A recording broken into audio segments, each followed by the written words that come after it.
lekin ha nima ish qilyapsan? Ay gapaman, kredit bilan bor, tez ko'p qoldi oyma-oy.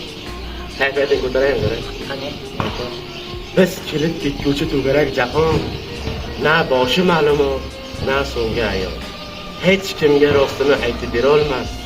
Qayerdan keldik-ku, keturmiz qayoqqa. Sani kayfiyatni ko'tarish uchun yozib keldim. She'rim qanday ekan? Zo'rmi?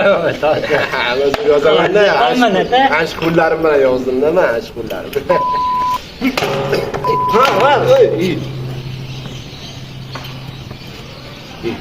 Buni kayfiyatni ko'taramasam, kayfiyatim ko'taib ketdi.